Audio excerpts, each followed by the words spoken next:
Buenas tardes, señoras y señores. Aquí estamos en otro programa de Al Derecho y al Revés. Vamos a tratar nuevamente de marearlos un poco, ponerlos un poco al derecho, otro poco al revés y ver qué sacamos en limpio, qué está pasando en la Argentina, pero hoy con invitados muy especiales. Pero antes de eso, les quiero recordar que en la parte técnica, que si no lo menciono nos corta los cables y la conexión, está nuestro amigo Gerardo Subirana.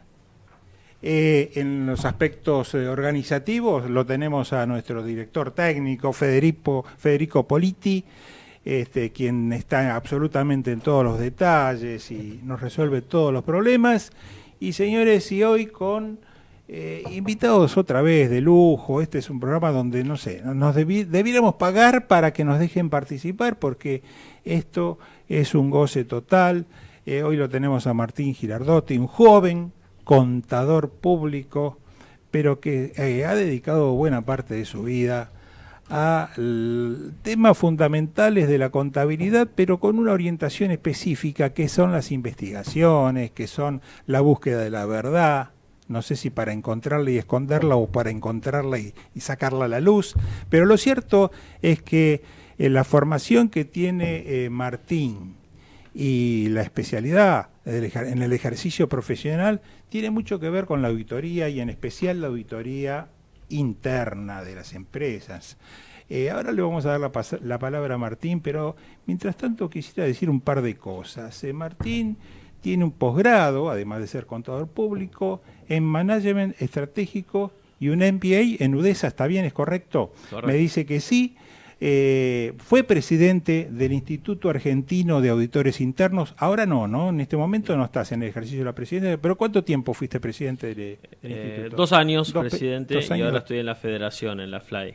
Contanos eso un poquito y agregame lo que me falta a mí, que debe ser muchísimo, ¿no? Yo sé que sos docente, que estás dando clases sobre temas de fraudes en el Consejo Profesional y no sé si en algunos otros lados también. Contanos un poco de tu vida y de tu participación en el estudio, ¿no? También. Bueno, brevemente, en mi experiencia fui presidente del Instituto de Auditores Internos, estoy en la federación, que es la Federación Latinoamericana de Auditores Internos, que es miembro del Instituto Internacional.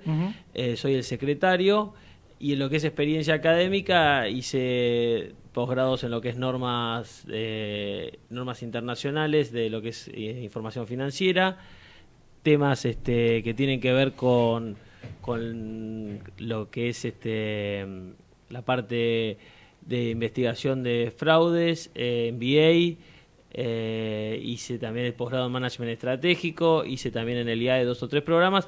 Básicamente traté de formarme siempre como para poder asesorar empresas en todo lo que tiene que ver con corrupción privada, que es un poco mi especialidad. También soy socio del estudio Lisicki Litvin y soy CEO de Resguarda, que es una línea de denuncias de fraude que lo que busca es detectar fraudes en las organizaciones. Empecemos por el final. CEO de Resguarda, ¿qué es Resguarda? Bueno, Resguarda es una línea de denuncias para que toda persona vinculada a una organización, o sea, sean empleados, clientes o proveedores, si conocen un fraude o una irregularidad, la puedan denunciar durante 24 horas, los 7 días de la semana, vía distintos medios, sea 0800, sea web, con el celular, mandando una carta, un fax. Sería un canal de denuncias. Es el externo, un canal externo. Correcto. Y ustedes de alguna forma, ¿cómo retornan esa información elaborada hacia el destinatario final? Claro, nosotros recibimos las denuncias, esa denuncia validamos los aspectos básicos y eso dispara un protocolo donde se entera el comité de auditoría vía un mail que hay una nueva denuncia. Esa persona que integra el comité de auditoría ingresa con su código y su clave y empieza a gestionar la plataforma de denuncias donde se interioriza de la denuncia y en función al grado de gravedad, si tiene que ver con temas de corrupción, si tiene que ver con temas por ahí más de cumplimiento, si tiene que ver con temas de mejora en procesos, la clasifica y eso la empresa lo empieza a gestionar internamente. Y nosotros lo que le proveemos es recibir toda esa información y después lo que hace la empresa es clasifica esa información y la gestiona desde nuestro software. Antes de pasar a nuestro próximo invitado, que lo adelanto, es Darío Piccirilli, uno de los mayores expertos en informática forense, pero te quiero dejar flotando una pregunta. ¿Cuántos años tiene Resguarda en el mercado? Y Resguardan hace 2003, 15 años. 15 años. A pesar de que ya tienen 15 años de experiencia en el mercado, yo recuerdo cuando comenzaron, ¿no? que empezaron a trasladar la idea y uno decía, bueno, pero no se entendía muy bien, y hoy se entiende muy bien. Bueno, ¿saben qué? Aquellos que están del otro lado en sus casas escuchando, hoy ya hay legislación en la Argentina que establece como uno de los mecanismos necesarios para las empresas, para que tener cierto, justamente, resguardo, valga la redundancia, esta obligación o por lo menos recomendación de mantener estas líneas de denuncias, ¿no es cierto?, como una forma de prevención de Correcto. Los delitos. En particular, la última ley, la 27401, que es la ley conocida como de responsabilidad penal empresaria, así se la conoce en la calle, digamos. Esta norma tiene un inciso, un artículo específico sobre esta temática. Pero después vamos a profundizar un poco más, vamos a ir a Darío Piccirilli. Darío Piccirilli, gracias por venir también, gracias por aceptar esta invitación. Para nosotros es un enorme placer y un lujo tenerte aquí. Darío es uno de los mayores expertos en informática, como dije antes, forense. Y esto no es lo mismo que la informática común, la informática normal. No es que sabe manejar una computadora, conoce las aplicaciones, sino que él trabaja y desde hace muchísimos años, y eso me consta, porque nos conocemos hace un par de años, un poco más, ¿no? Yo diría un par de décadas, justamente trabajando en común en algunas causas penales, investigando cada uno lo suyo, yo la temática contable y Darío la temática forense cibernética, por decirlo de alguna forma. Pero Darío, contanos resumidamente, yo sé que sos docente, ejercés la actividad, te encanta la docencia, incluso lo seguís en la actualidad en algunas instituciones, que sos de La Plata, pero no sé si actualmente estás viviendo en La Plata o aquí en Buenos Aires, pero que trabajaste en muchísimos casos. ¿En cuántas causas aproximadamente penales tuviste intervención de aquellas que uno sabe que son los que pasan o por Comodoro Pi o por inmigrantes o por algún juzgado de instrucción penal? ¿Ya llevas más de 100? Un poquito más. Bueno, buenas tardes, Alfredo. La verdad te agradezco mucho la oportunidad de compartir esta mesa con ustedes. Un saludo para vos, para toda la audiencia. Sí, ya hace 30 años, Alfredo, que estamos yo estoy por lo menos en el tema de informática, y creo que hace 25, 26 años que nos pasó la posibilidad de compartir algunas pericias, vos como contador y yo como perito informático, que fue un poco el antecedente de lo que hoy en día es una pericia contable. Si no está acompañado por un informático, estamos teniendo un problema. Yo creo que más o menos alrededor de 760 pericias tengo hechas. Wow. Así a nivel individual como perito de oficio, que es muy distinto a lo de perito oficial, que cuando perteneces al Poder Judicial de alguna manera te llueven las pericias, digamos así, de todo punto de vista, pero a nivel individual, sí, alrededor de las 760 ya, claro, los 30 años de actividad. Yo imagino que habrás pasado toda clase de situaciones, y uno, claro, cuando piensa en un perito en informática, piensa en las computadoras, pero no son solamente las computadoras. Hoy por hoy los soportes que dan lugar a ciertos manejos o necesidad de indagar sobre estos soportes, sobre estos elementos, como para descubrir o ciertas situaciones criminales, penales. En particular estoy pensando en los celulares, por ejemplo, cuando hay que peritar un celular. ¿Te llaman a vos también, Darío? Cuando hay que peritar, por ejemplo, un GPS, ¿los convocan a ustedes u otro tipo de soporte? ¿Cómo es el tema? Excelente pregunta, Alfredo. En realidad, sí, la mayoría de los problemas a nivel pericial pasan por las computadoras y los celulares. Hoy en día un celular, hasta si te descuidas, tenés muchísima más información que en una computadora. El celular lo estamos usando para un montón de aplicaciones que en cierto modo ha estado reemplazando gradualmente a una computadora, un equipo computador. Pero el 90-95% de las pericias que me están tocando y que me han estado tocando tiene que ver con celulares y tiene que ver con computadoras. Computadoras tenés muchas. Yo siempre diferencio lo que es pericia y lo que es forencia, pero además los integro como conocimiento. Yo puedo estar haciendo forencia y no hacer una pericia, y yo puedo estar haciendo una pericia y no haciendo forencia, porque hoy en día las investigaciones privadas, un poco como comentaba acá Martín, a nivel privado se hacen investigaciones usando la forencia para detectar evidencia digital que después puede ser usada o no en un juicio, depende cómo sea la situación. Entonces yo estoy haciendo forencia sin llegar a un litigio, pero puede ser una prueba para un litigio, una prueba irrefutable generalmente si está bien planteada. Pero pericia puede incluir forencia o no. La mayoría de la forencia que me toca hacer como perito tengo que trabajar con computadoras y herramientas de software y de hardware.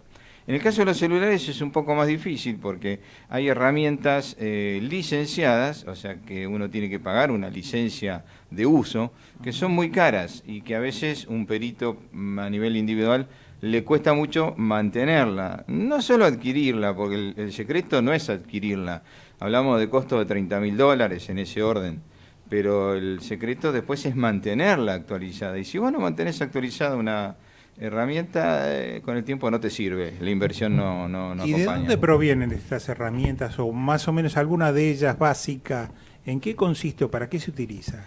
Bueno, tenés dos herramientas básicas que se utilizan acá en Argentina para forencia de celulares. Sí. Una de ellas es el XRI, se llama así, o XRI, que proviene de Suecia, y la otra es el UFE de la empresa Celebrate, que proviene de Israel. Son las dos más difundidas acá en las fuerzas de seguridad, que son las que trabajan, usan y tienen, digamos, un uso bastante profundo, bastante, digamos, potente son las herramientas. Y después tenemos lo que es forencia de computadoras, y ahí sí tenemos una variedad mucho más amplia, que puede ser, se utiliza desde el EnCase, el FTK, después otras herramientas que son de libre uso, como es el Autopsy, el DEF, y otras herramientas que te permiten a vos hacer lo que se llama en principio la copia de forencia, para después hacer la investigación sobre la copia y no sobre el original, que ese es el verdadero secreto del protocolo. Darío, acá me consultaron si vos sos el mismo Darío que intervino en alguna de las causas resonantes que estamos acostumbrados a leer en los diarios. Y en particular, no sé si se podrá, sabemos que los peritos en general debemos mantener reserva de todo aquello que de lo que tomamos conocimiento cuando se trata de causas penales que están en etapa de investigación, pero nada obsta a que podamos mencionar algunos 3, 4, 5 casos a los que vos quieras en donde tuviste intervención y que, bueno, evidentemente se trata de casos públicos, y decirnos algo, porque cuando el caso ya pasó la etapa previa de investigación preliminar, ya después la información se abre, se libera y ya deja de ser reservada, ¿no es cierto? ¿Es así? Tal cual, es Contanos, así. A ver. La primera que te voy a contar, y va a denotar un poco la edad y el tiempo, es el emblemático caso IBM Banco Nación. Ah, mirá. Sí, sí. En donde ahí no hubo ni forencia, ni celulares, ni computadoras, y es el verdadero desafío que tenemos a veces los peritos, y que muchos jueces nos preguntan, sí, si el contrato informático tuvo un precio justo, tuvo un precio razonable, claro, tuvo un precio adecuado. ¿Cómo se determina eso? Es muy importante la discrecionalidad del perito, pero sí la seriedad. Y ahí tuvimos que analizar una licitación. Ah, mira. Hoy en día también se siguen analizando algunas licitaciones, también de Banco Nación, me ha tocado en algún juzgado federal, en donde quieren saber si el precio es razonable. Puedo contarte también, Alfredo, el famoso caso de tiene mucho que ver con la parte también de evaluación de información ya digitalizada y no digitalizada o hacer copia de forense, que fue el caso de el padre Grassi y Susana Jiménez en el juzgado del doctor Cubas. ¿Y allí qué hicieron? ¿Qué tuvieron que hacer? Ahí hubo que ver si la facturación que tenían las empresas telefónicas eran facturaciones apócrifas o no, inventadas o no. Pero básicamente ver si el sistema informático tenía falencias, si estaba funcionando mal y por eso facturaba, en algunos casos, tantas llamadas en una ventana de tiempo que parecía imposible. Mira vos. Pero además primó mucho el desconocimiento de la gente, porque decían, no puede haber una llamada en paralelo, es decir, no puedo yo decir que se está facturando una llamada de un teléfono a otro y que a la vez hay otro teléfono que está llamando al mismo y no cortó la anterior. Y eso podía darse por el tipo de configuración del cliente, llamadas. Darío, ¿y el caso Nisman?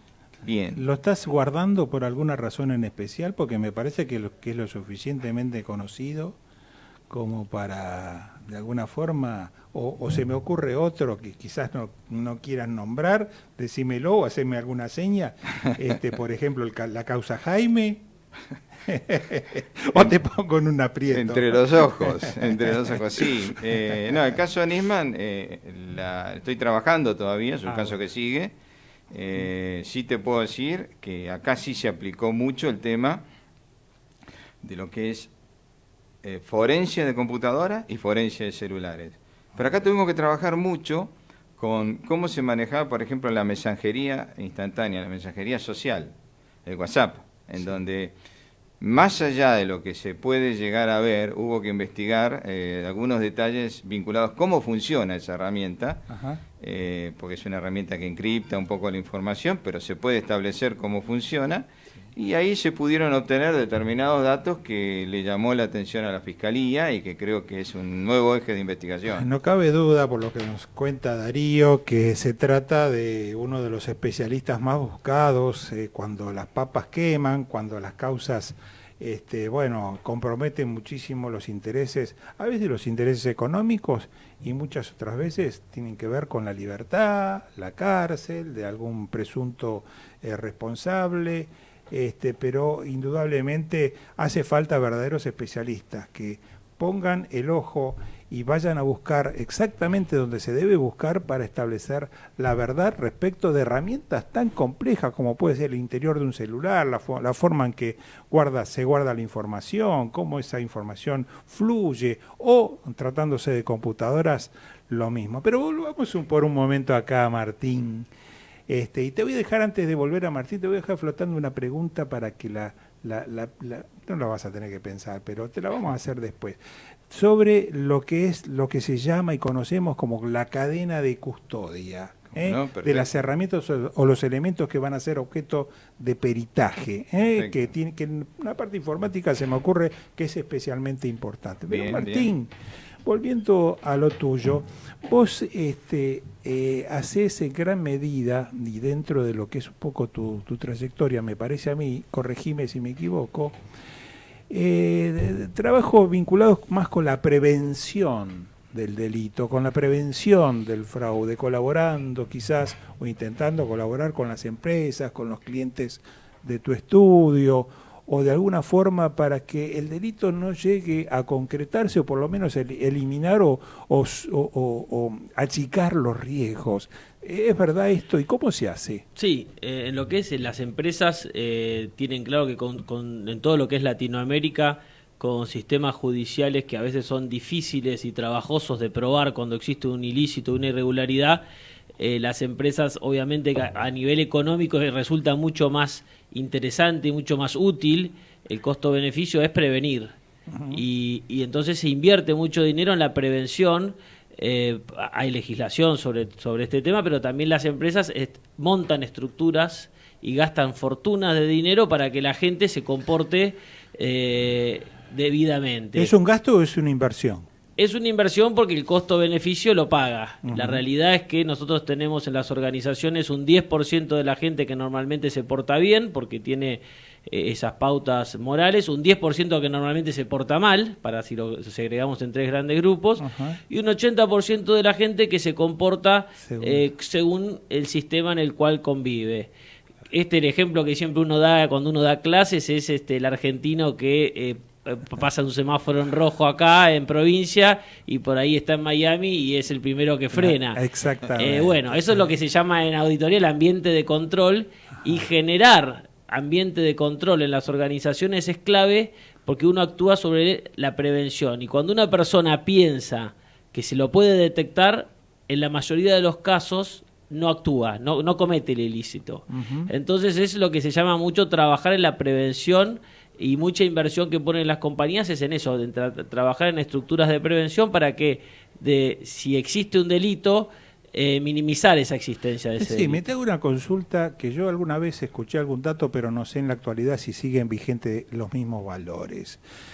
De los ingresos en promedio de las empresas, de las organizaciones, ¿qué porcentaje se pierde por el lado de los delitos internos, externos, de los crímenes, de los fraudes, etcétera, etcétera? ¿Hay estadísticas al respecto? Sí, la estadística más confiable es la de la ACFE, que es la Asociación de Certificadores de Fraude, que es un estudio que se hace a nivel mundial, y lo que estima en promedio es del 4 al 6% de la facturación que se va en fraudes.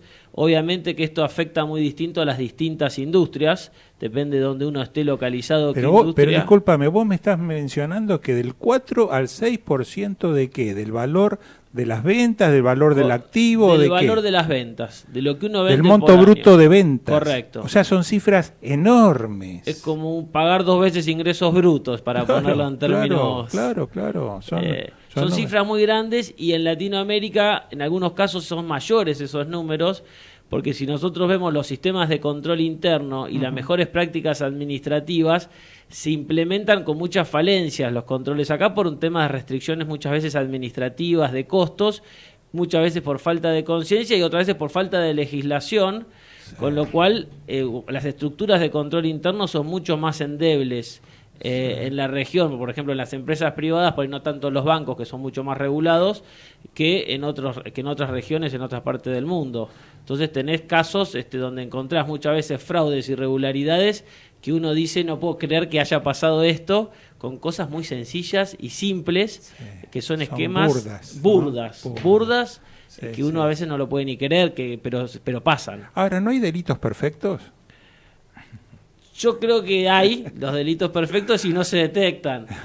Creo que sí, que hay delitos perfectos y delitos que pueden vulnerar los sistemas judiciales, sobre todo los nuestros. Mira, después te voy a preguntar respecto a la causa de los cuadernos. No sé si te puedo preguntar si no están involucrados algunos de tus clientes en esta temática o si no te pongo en un compromiso, pero esto no nos demuestra la causa de los cuadernos, que lo que parecía ser un sistema que pasó muchos años desde que se implementó hasta que se descubre en este año, ¿no es cierto? Hasta que aparecen datos e información muy reveladora acerca de su funcionamiento y datos muy precisos, no parecía ser que no son tan perfectos los sistemas ni los delitos. ¿Qué decís? Yo creo que en ese caso lo que es la obra pública y lo que es la corrupción en la obra pública, que era como un secreto a voces, no del último gobierno, sino era como un tema que ya venía de arrastre, y que es la forma en general en toda Latinoamérica donde se ha generado mucha corrupción. Te voy a hacer una pregunta, discúlpame Sí. que te corte. Una pregunta, sí, después se la voy a hacer la misma a Darío.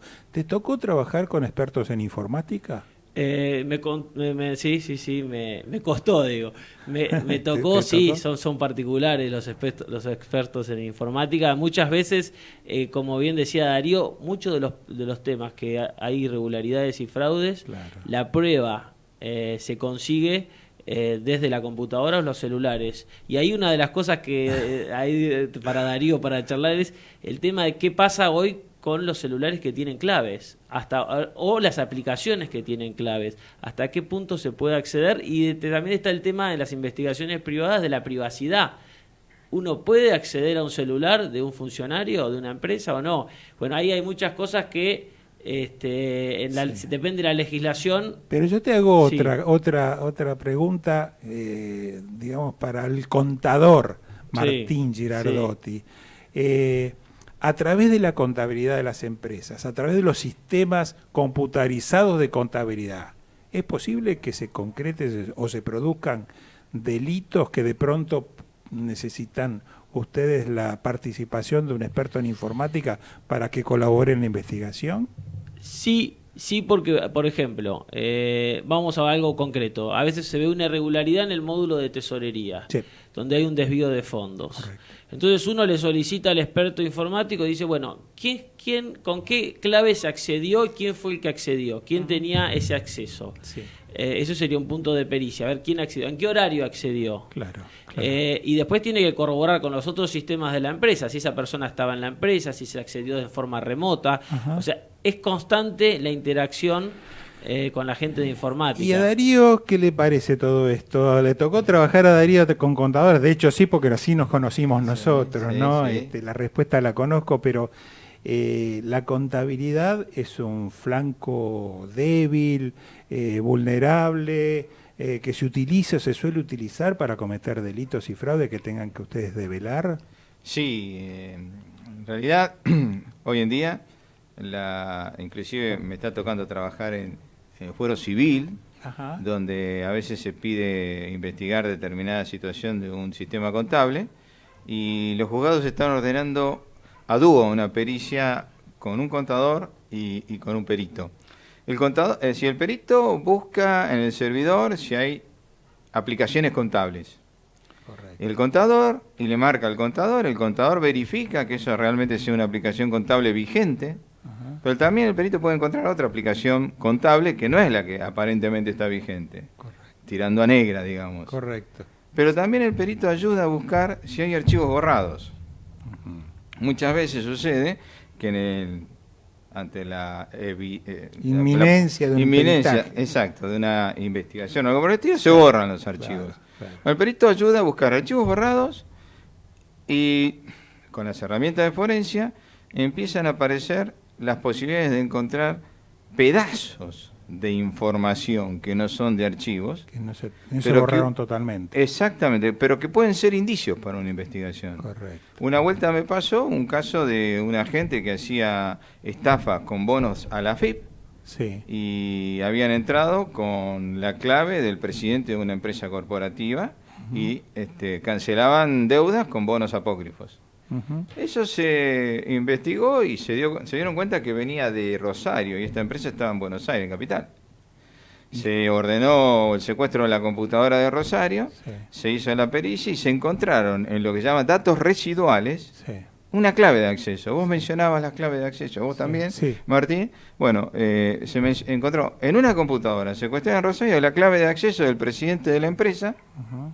con la que se entraba para hacer la operación apócrifa. Nos había quedado flotando, Darío, la pregunta sobre la cadena de custodia. Y claro, en materia de computadoras o otro tipo de soporte, pero pienso en las computadoras especialmente, cuando se va y se allanan, se secuestran cantidad de computadoras o las memorias de las computadoras y luego se trasladan a un lugar y hasta que el peritaje comienza y mientras se va realizando y por ahí a algunos se le ocurre enchufarla y ¿qué pasa con todo eso, con la preservación de los datos y la seguridad que en el interín de todo ese trayecto los datos no pudieron haber sido alterados?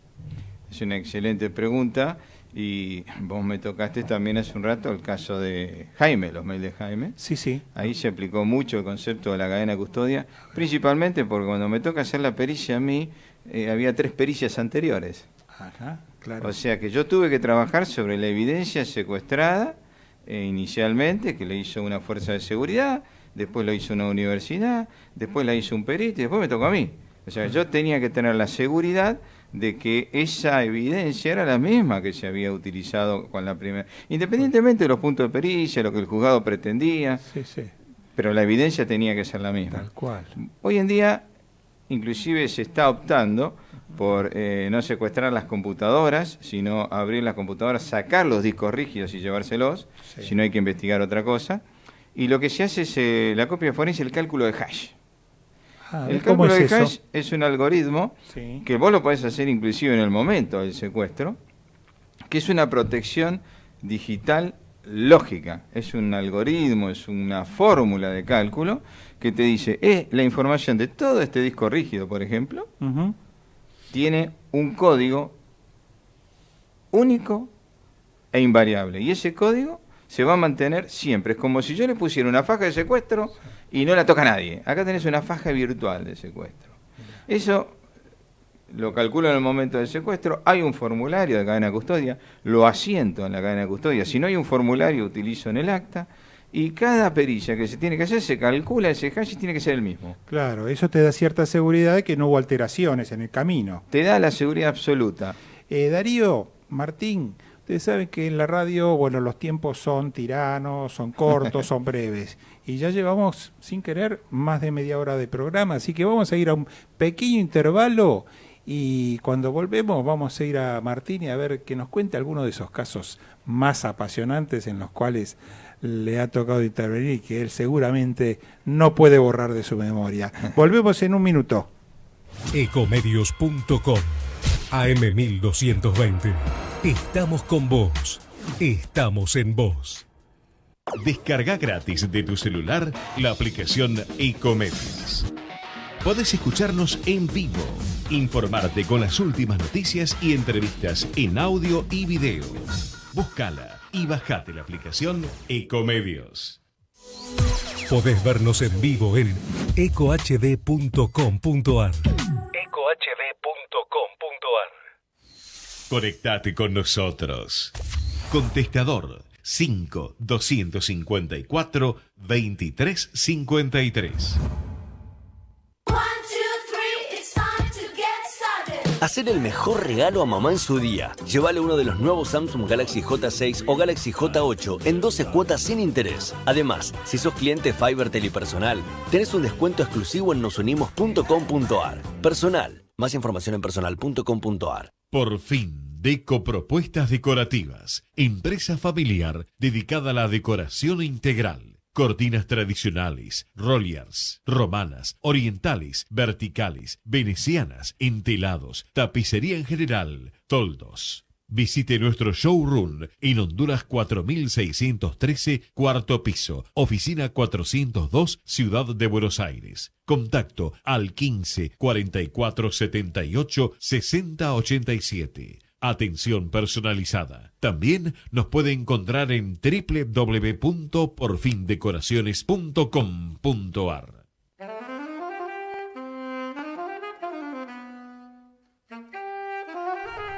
Bueno, ya estamos en el aire nuevamente y vamos a ir directamente al experto en temas contables, de auditoría, que son cuestiones absolutamente delicadas. ¿Y por qué? Porque a través de la contabilidad y de la auditoría se sigue el dinero, se cotejan las cuestiones financieras, económicas, y es por allí donde justamente podemos llegar a mensurar los casos, los millones de pesos que se defraudan, pero no solo al Estado, sino a las empresas, y no solo es cuestión de dinero, sino también de los inventarios o de los bienes que se trasladan a través de los equipos de transportación de las empresas. ¿Cómo es todo esto, Martín? Contanos un poco tu experiencia y algún caso un poco que vos quieras resaltar. Bien. Sí, siempre que hay una irregularidad, esto se transmite a los estados contables de alguna forma. Recién vos mencionabas el tema de los cuadernos, pero cualquier tipo de irregularidad donde se sustraen activos de una organización, sí, de alguna forma se refleja en la contabilidad. Ajá.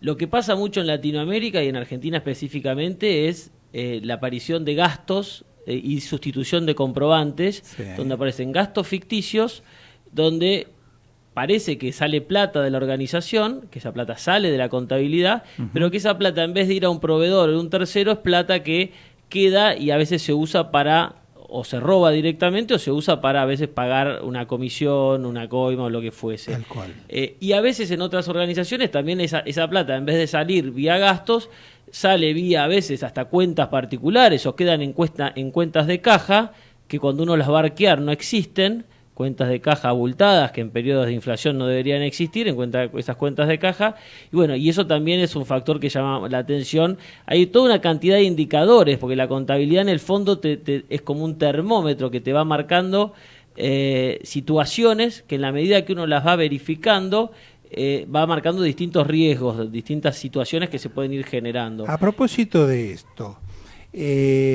la causa de los cuadernos, bueno, reveló una cantidad de movimientos de pagos, de sobornos, de idas y vueltas, ir a retirar, una cantidad de datos informativos que ha involucrado a algunas decenas de empresas, ¿no? Unas cuantas. Y todavía no se entró, no sé si esto se va a dar en una etapa posterior, en analizar los estados contables, los balances, los movimientos financieros dentro de esas empresas. Pensemos que se tratan de empresas que han prestado servicio o han sido contratistas del Estado, o sea que al Estado le debieron haber facturado.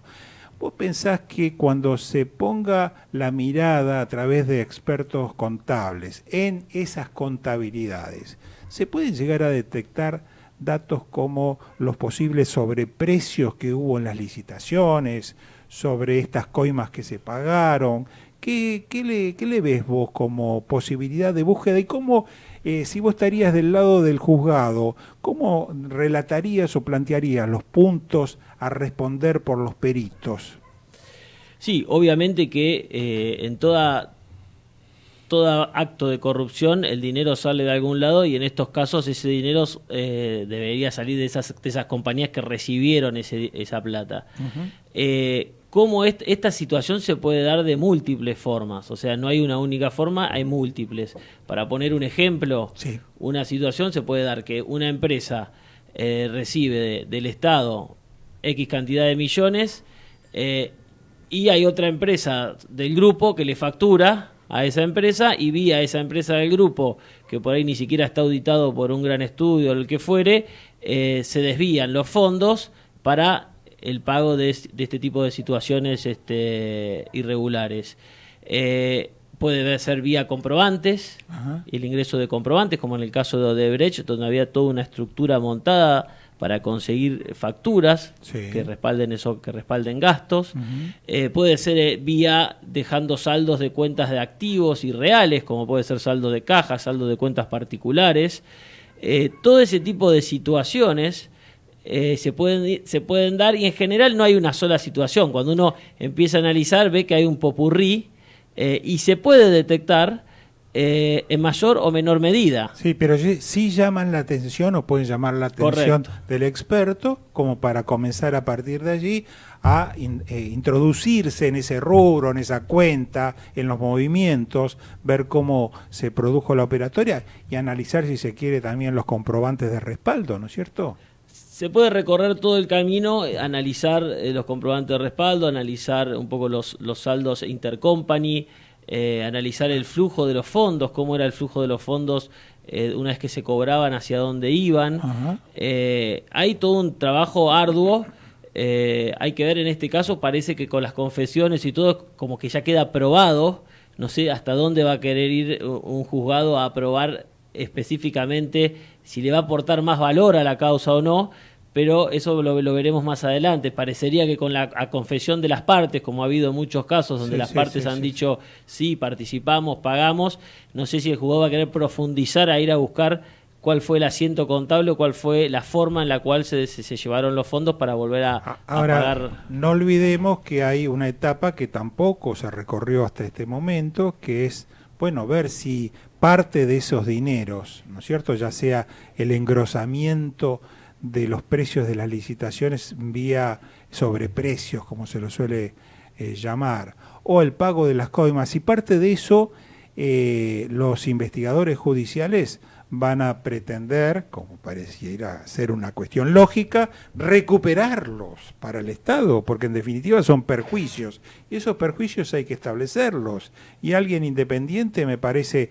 tal vez debería establecer de qué se trata, ¿no es cierto? ¿Cómo lo ves?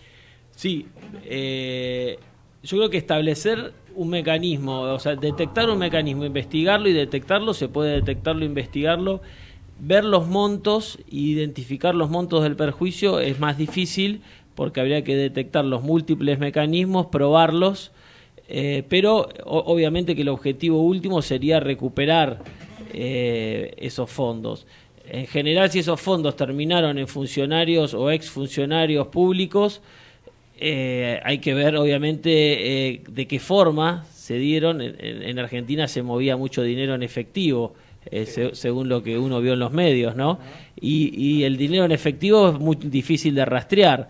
Entonces eso genera una situación donde yo creo que se va a llegar hasta un determinado punto donde la contabilidad se va a ver que salió plata con un destino que no era el destino que dicen los libros, sino que era otro destino, que era un destino para pagarle a un funcionario una coima, y a partir de ahí seguir ese dinero, si era en efectivo, va a ser difícil. En los casos que se hayan hecho transferencias en el exterior, creo que va a ser mucho más fácil, porque con la UIF y pidiendo intercambio de información se debería poder establecer cuenta de origen y destino y después pedir que se justifiquen esos movimientos que son seguramente van a estar reflejados en los estados de cuenta, ¿no es cierto? Pero hagamos, antes de volver a Darío Pichiril, el experto en informática, hagamos mención a un par de cuestiones, digamos, que también la teníamos planteadas en el programa de hoy, pero también una novedad de último momento que surgió hace instantes, que es nada más ni nada menos el caso vinculado con la familia Moyano, ya no solo por cuestiones de la intervención de Pablo Moyano, de que de él se trata en las cuestiones sindicales, o como representante o miembro cabeza de sindicatos, sino ya en su participación en el Club Independiente como integrante de la comisión directiva, en donde el fiscal, todos ustedes sabrán que el fiscal acá le ha pedido al juez que disponga la detención, la prisión preventiva de Pablo Moyano, y claro, hace momentos nos enteramos de que esa petición fue denegada.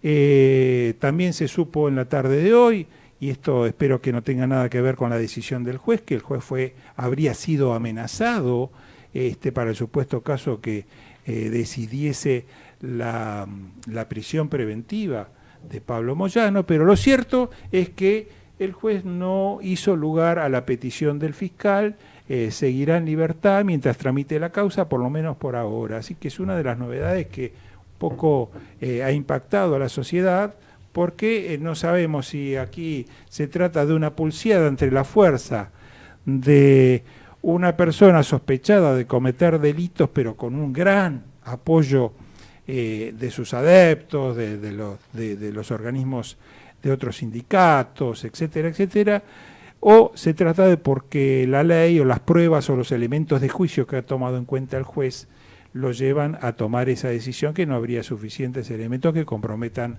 a Pablo Moyano, que esto es una realidad. Bueno, veremos qué pasa en los próximos días, pero nosotros también teníamos otro tema en agenda, esto vamos a tocar brevemente, que tiene que ver con algo que ha escrito con motivo de una de las decisiones de la Cámara de Casación Penal de las últimas días, semanas, creo que fue la semana pasada o la anterior, vinculado con la causa llamada la causa de las armas, ¿no? Aquí hay escrito un artículo por una persona que ustedes, quienes nos siguen en el programa, conocen muy bien, que es Alejandro Drukarov Aguiar. Alejandro es el co-conductor de este programa, y él, a pesar de que no está en la Argentina, la semana pasada el diario Clarín, creo que en la versión informática, publicó un artículo que Alejandro escribió inmediatamente después de conocerse alguna resolución, pero ya no en la causa de las armas de Menem, sino en la causa, creo que fue la de los sobresueldos. Dice, o comienza el artículo diciendo que la Cámara de Casación acaba de confirmar la condena de Menem y Cavallo también en la causa por el pago de sobresueldos. Dice, entre el año 1989 y 1991, el gobierno del entonces presidente Carlos Menem pagó a varios de sus principales funcionarios sumas extras, entre comillas, que son los famosos sobresueldos, por el equivalente a 600 millones de dólares de entonces. ¿Qué pasó? Acá nos salimos de la nota y la resumimos. ¿Qué pasó? Lo que plantea aquí Alejandro es que este dinero, digamos que de alguna forma fue establecido de manera aproximada en cuanto a que se habrían pagado en forma indebida, que son sumas muy elevadas. El planteo es por qué los estados, más allá que las causas se prolongan a través del tiempo y no hay una sentencia penal definitiva que ponga cierre el punto final a una investigación, por más que la causa todavía quede abierta porque hay recursos y más recursos y apelaciones ante distintos niveles del Poder Judicial, ¿por qué no se intenta a través del Estado recuperar parte de ese dinero? Y dice y afirma categóricamente y da pelos y señales y datos jurídicos, Alejandro, diciendo que todo esto es posible, que la legislación permite al Estado argentino llevar adelante los intentos de recupero judicial de todos estos enormes perjuicios que se ocasionan, particularmente en este caso, lo dice Alejandro en la causa de los sobresueldos o conocida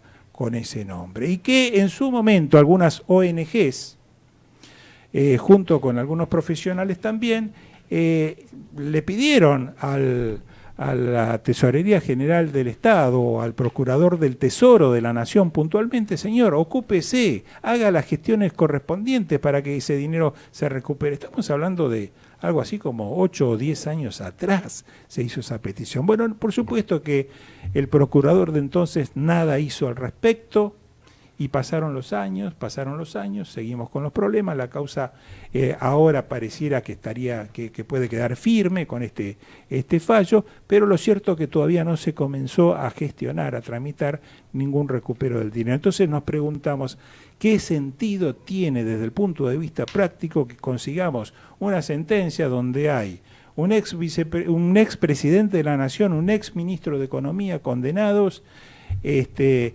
esas condenas no sabemos, muy difícilmente se produzcan de manera efectiva por el tiempo pasado, el tiempo transcurrido, la edad de los imputados, los sospechosos o los condenados, los ya condenados, pero además que nada de ese dinero pueda ser recuperado para el Estado. Y bueno, y esta es una cuestión que nos parece bastante incongruente, injusta, máxime cuando sabemos que la famosa ley que nunca llegó a ser tal, de extinción de dominio, que quedó estancada en el Senado de la Nación con media sanción de diputados y que parece que por cuestiones políticas no va a ser sancionada o no se mueve de allí, porque ninguno de los políticos que puede de alguna manera impulsar el avance del trámite de la ley está interesado que lo haga. Lamentablemente no lo hacen, no avanzan.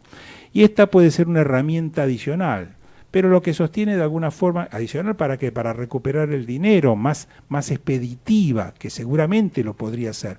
Pero lo que afirma Alejandro, y tiene razón, es que a pesar de que todavía esta ley no existe, las gestiones, los trámites de recupero del dinero pueden iniciarse tan pronto haya cierta razonable certeza de que los perjuicios se han cometido y que los hechos han ocurrido. Bueno, esto es con lo que queríamos un poco recordarle a nuestros oyentes y un poco de alguna forma también seguir teniendo presente de que hay mucho por hacer en esta materia y que los funcionarios que se comportan mal y se enriquecen, todo lo que hacen lo hacen para acumular recursos, para enriquecerse en lo personal, para sustraer al Estado grandes sumas de dinero, que si no vamos por ellas, bueno, estos hechos se van a seguir sucediendo. No sé si estás de acuerdo, Martín, con este razonamiento, con este criterio, vos que estás mucho en los números, en la prevención,